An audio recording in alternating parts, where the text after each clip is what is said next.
Good morning, Park Hill Church. My name is Milton Carahadian, and my wife and I, Siobhan, we run a community group in Point Loma, and we also work at Point Loma Nazarene University, and are pleased to serve Park Hill Church and to see God work there as He is. Let's just pray today before we start this devotional. Lord, thanks so much for this day and for all that you have done for us. Thank you for your peace that passes understanding. Thank you for the love that you have given us and courage in these days as we go through the trials and the tribulations of these hours and days. We ask, Lord, that you would give us peace and that you would give us joy and that you would show us, Lord, that your power is more powerful than anything else on earth. And we ask now these things in Jesus Christ's name. Amen. So today's reading is from the story in the book of Daniel in the Old Testament. And it's about this king, Nebuchadnezzar, who made this golden statue, and he wanted to have everybody bow down to this statue.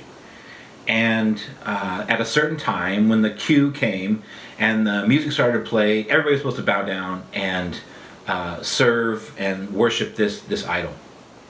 But there were these three guys who didn't really believe in that. Their names were Shadrach, Meshach, and Abednego. And so one of the government leaders came to King Nebuchadnezzar and said, hey, there's these three dudes who do not want to bow down because they don't believe in your God or anything about you. And so they're not going to do it. So we pick up the story in Daniel chapter 3.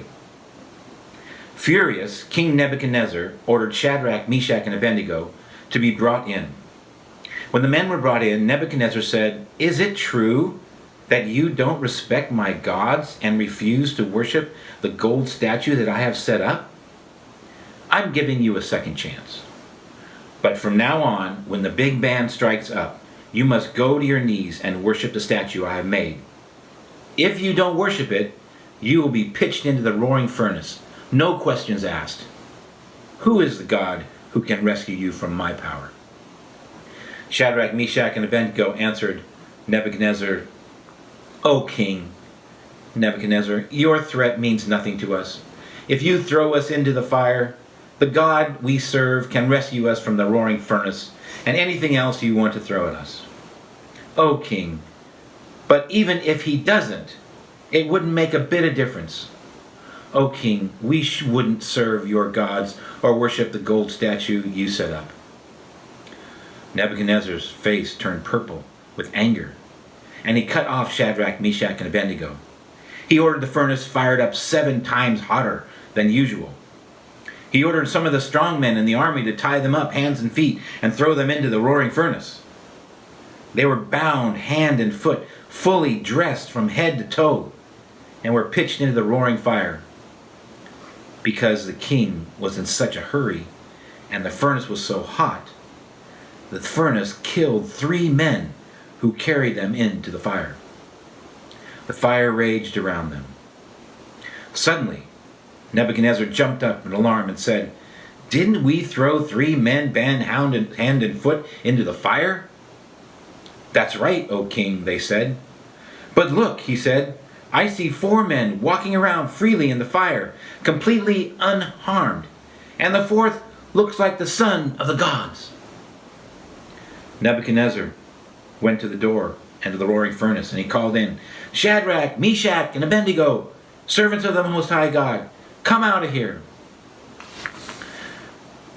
They walked out of the fire. All the important people, the government leaders, the king's counselors gathered around and examined them and discovered that the fire hadn't so much as touched the 3 men. Not a hair was singed, not a scorch mark on their clothes, not even the smell of the fire. Nebuchadnezzar said, blessed be the God of Shadrach, Meshach, and Abednego. He sent his angel and rescued his servants and who trusted in him. They ignored the king's orders and laid their bodies on the line rather than serve and worship the God on their own. Now, in the New Testament reading in the book of John, Jesus is having this conversation with the religious leaders, and it's a little bit heated. And so they keep asking him, where is your Father? And who are you, Jesus? And so John writes in chapter 8, to the Jews who had believed in him, Jesus said, if you hold to my teachings, you are really my disciples. Then you will know the truth, and the truth will set you free.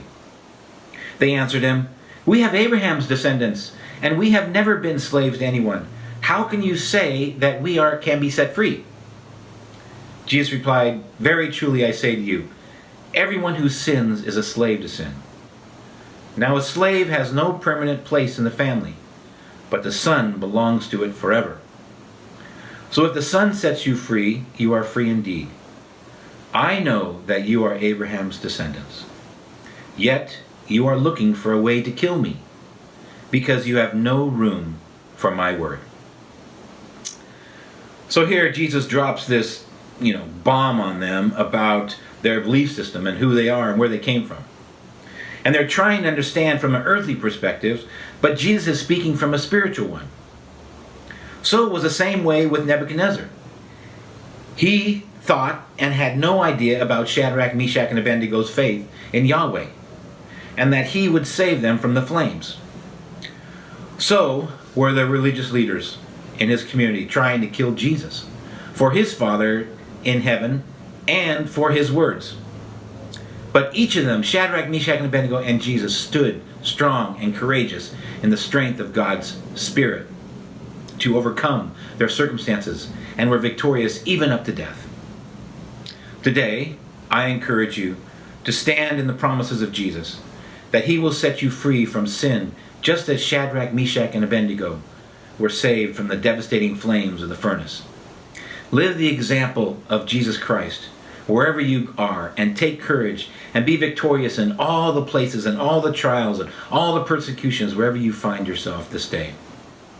And may God bless you and have a wonderful day serving the Lord.